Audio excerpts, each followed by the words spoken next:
Hey guys, what's up and welcome back to Travel Tech. So before you watch the rest of the video, make sure to go ahead and hit the subscribe button of Travel Tech right away, and also do not forget to like this video, because in this video I'm going to be talking about the two dash cameras from 70mm, the 70mm A500 mid-ranger 2.5K dash camera and the 70mm A800S, the 4K dash camera, the most premium dash camera available from the 70mm lineup. So what are the technical specifications of these two dash cameras? How do they stack up along each other? What are their prices? And how is the video quality along with the license plate readability? Well, we are going to take a look at all of these aspects in this video. So let's move on and take a look at the detailed technical specifications of these two dash cameras. So starting with the price, the 70mm A500 dual channel version comes at a price of 11,499 and the single channel variant comes at a price of 8,549. The A800S dual channel comes at a price of 16,499. The A500S comes with a resolution of 2592 x 1944. The A800S comes with a resolution of 3840 x 2160. Both the cameras have a field of view of 140 degrees. The 70mm A500 has a display of 2 inches. The A800 has a display of 3-inch size. Both the cameras have a Sony sensor, but the A500 has a Sony IMX335 sensor, whereas the 70mm A800 has a Sony IMX415 sensor. Both the cameras carry a battery of 500 mAh. Both the cameras have a GPS built-in and they also have a built-in ADAS. Both the cameras can be controlled via the 70mm app, and both cameras support parking mode or parking surveillance. So starting with the side-by-side footage of the 70mm A500 and the 70mm A800, the A500 is on the left side and the A800 is on the right. Well, initially you won't see a major difference, but I think I can make out a slight difference. That is, the A500 has a better saturation level compared to the A800. If you can observe the red light of the two-wheeler, it has a better level of saturation.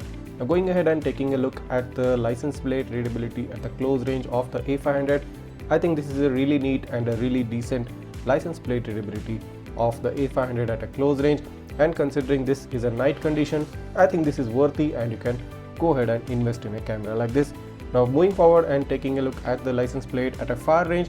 Now again, this might be a bit blurry, but nevertheless it still offers a good read at the license plate at a slightly far range. So the A500 at night condition is a really good camera. Now taking a look at the A800S with the same footage and pausing the video at the same time.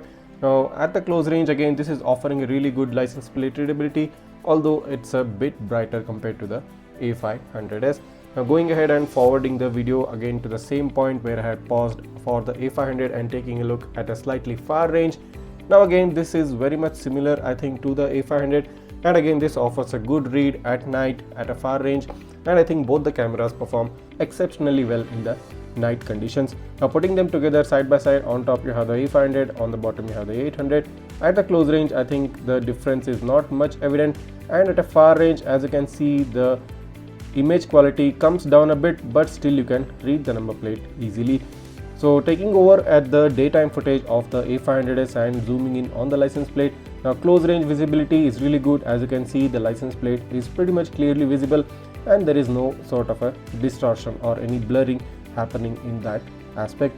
Now zooming in at a far range, again this might look like a slightly blurry image, but still you can make out the number plate. I think this camera does a really good job at a far range. Now starting with the footage of the 70mm A800 and pausing at the same time, zooming in on the close range, I think this is slightly better compared to the A500 at a close range in terms of the license plate readability, and then following it up by taking a look at the license plate readability at a far range. Again the quality drops a slight bit, but still you can make out the number plate, and this is what the A800 can do at a slightly far range in a daytime condition. Now putting them side by side, on top you have the A500 and on the bottom the A800. Both the license plate readabilities look pretty much the same, I think, at a close range. Taking over at the far range, I think even still now both the license plate readabilities are pretty much similar and there is no major difference among the two of them. Now putting the video sample footages side by side, on the left you have the A500 and on the right you have the A800. At the first instance, you can immediately make out that the A500 has a warmer footage, whereas the A800 has a slightly whitewashed footage and gives you a video which has a cool temperature. And I think both the dash cameras offer really excellent video quality and there is no major difference among the two of them. So now since you've seen all the detailed comparison, the video samples, the license plate readability, what do you think guys, which one of these is the right one for you? Well, I think both the cameras have their own good points, and what stands out for the 70mm A500 is its compact form factor and an excellent video quality. What stands out for the A800 is that it's got a very large display, which I personally prefer, and of course it has a higher 4K resolution compared to the A500. And what you should choose should be based on what you require from your dash camera. You want a higher resolution and you want a bigger screen, well, the A800 is the right choice. If you are okay with a compact form factor and you are okay with a mid-range 2.5K resolution, well, I think the A500 will do a really excellent job for you. And if you are interested in purchasing either of these dash cameras for yourself, the link to purchase them will be provided in the description of this video.